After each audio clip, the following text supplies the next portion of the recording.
হযরত মুসা আলাইহিস সালাম এর জীবনী আমরা কেবল মুখরোচক আশ্চর্য ঘটনা হিসেবেই শুনে থাকি।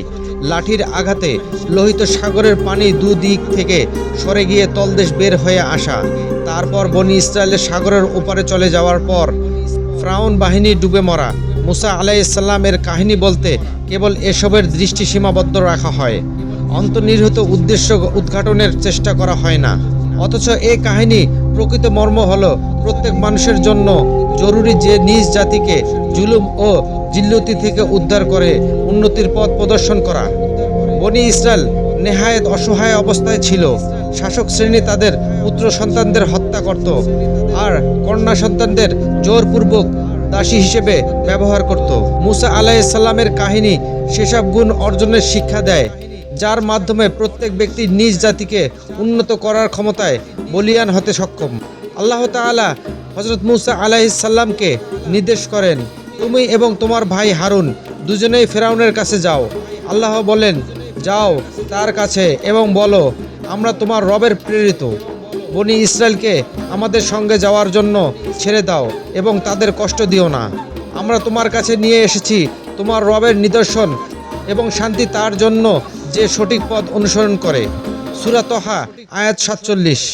এর সঙ্গে আল্লাহ তাআলা হযরত মুসা আলাইহিস সালামকে নির্দেশ দিলেন তার জাতিকে যেন অতীতের বিভিন্ন জাতির উত্থান পতনের ইতিহাস শুনিয়ে সতর্ক করা হয়। আল্লাহ তাআলা ইরশাদ করেন, আমি এর আগে মুসাকেও নিজের নিদর্শনাবলী সহকারে পাঠিয়েছিলাম। তাকেও আমি হুকুম দিয়েছিলাম, নিজের সম্প্রদায়কে অন্ধকার থেকে বের করে আলোকের মধ্যে নিয়ে এসো এবং তাদের আল্লাহর সময় ইতিহাস স্মরণ করাও। এ ঘটনাবলীর মধ্যে বিরাট নিদর্শন রয়েছে এমন প্রত্যেক ব্যক্তির জন্য যে সবর করে ও কৃতজ্ঞতা প্রকাশ করে। সূরা ইব্রাহিম আয়াত 5।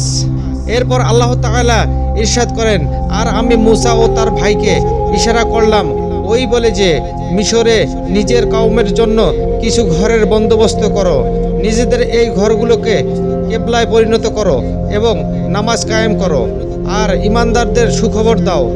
সূরা ইউনূস আয়াত 87। অর্থাৎ এখন তোমাদের মুক্তির সময় কাছাকাছি চলে এসেছে। খেয়াল করে দেখুন, একটা মৃত জাতিকে জিন্দা করার জন্য আল্লাহ তাআলা পূর্বকালের বিভিন্ন জাতির উত্থান পতনের ইতিহাস এবং সফলতার পূর্ণ আশা হৃদয়ে বদ্ধমূল করার শিক্ষা দিচ্ছেন। এই দুই বিষয় শিক্ষার যে কি ফায়দা ওই জামানার মানুষগুলো খুব ভালো করেই তা বুঝে নিয়েছিলেন। তারপর দেখুন, ফিরআউনের জাদুকরেরা যখন মুসা আলাইহিস সালামের ধর্ম কবুল করে নিল, তখন ফিরআউন বলল, এখন আমি তোমাদের হাত পা বিপরীত দিক থেকে কেটে দেব এবং খেজুর গাছের কাণ্ডে তোমাদের ক্রাশবিদ্ধ করব। সূরা তহা আয়াত 71। হযরত মুসা আলাইহিস সালাম ও সঙ্গী সাথীরা নিজেদের মূল উদ্দেশ্য ও মাকসাদের পরিপূর্ণতার জন্য সব রকমের ত্যাগ স্বীকার করতে প্রস্তুত ছিলেন। এভাবেই তারা সফল হয়েছেন এবং দুশমনেরা ধ্বংস হয়ে গেছে। হযরত মুসা আলাইহিস সালাম এর কাহিনীতে বৈচিত্র্যের মাধ্যমেও ঐতিগত ঐক্য বজায় রাখার ওপর খুব জোর দেওয়া হয়েছে। মুসা আলাইহিস সালাম যখন তুর পাহাড়ে আল্লাহর সাক্ষাতে যান এবং হযরত হারুন আলাইহিস সালামকে তার সমস্ত কিছু হস্তান্তর করেন, তখন বনি ইসরায়েলের একদল গোমরা হয়ে গিয়ে গরুর বাছুরের পূজা করতে শুরু করেন। হযরত মুসা আলাইহিস সালাম তুর পাহাড় থেকে ফিরে এসে যখন দেখলেন তার জাতির এই অবস্থা, তিনি ভয়ানক রেগে গিয়ে হযরত হারুন আলাইহিস সালামের চুল দাড়ি ধরে টেনে বললেন, হে হারুন, তুমি যখন দেখলে এরা পথভ্রষ্ট হয়ে যাচ্ছে, আমার পথে চলা থেকে কিসে তোমাকে বিরত রেখেছিল? তুমি কি আমার হুকুম অমান্য করেছো? সূরা তহা আয়াত 92 থেকে 93।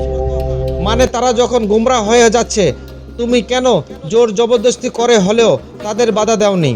উত্তরে হযরত হারুন রাদিয়াল্লাহু তাআলা আনহু বলেন, আমার আশঙ্কা ছিল তুমি এসে বলবে যে তুমি বনি ইসরায়েলের মধ্যে বিভেদ সৃষ্টি করেছো এবং আমার কথা রক্ষা করনি। সূরা তহা আয়াত 94। এর মানে হযরত হারুন আলাইহিস সালাম যখন তার জাতিকে সংশোধনের চেষ্টা করে কামিয়াব হননি, তখন কিছু সময়ের জন্য তাদের গোমরাহির ওপর নিশ্চিত ছিলেন, সেটাও এক বৃহৎ স্বার্থের জন্য। এখন যদি তাদের গোমরাহি বন্ধ করার জন্য জোর জবরদস্তি করি, তাহলে সম্ভাবনা আছে পুরো জাতি খণ্ডে খণ্ডে বিভক্ত হয়ে যাবে। ঐক্যবদ্ধ থাকবে না। এখানেও লক্ষণীয় যে একজন পয়গম্বর বিচ্ছিন্নতা ও অনৈক্যের বিপরীতে বাছুর পূজার মতো শিরকি কাণ্ডেও কিছু সময়ের জন্য নীরবতা পালন করেছেন। বাস্তবতা হলো, যতক্ষণ পর্যন্ত কোনো জাতি একতাবদ্ধ থাকে, তালিম তারবিয়ত তাদেরকে খুব ভালোভাবে প্রভাবিত করে। আর যখন তাদের মধ্যে বিচ্ছিন্নতা দেখা দেবে, তাদের ধ্বংস অনিবার্য। কোনোভাবেই তারা সফলতা হতে পারবে না।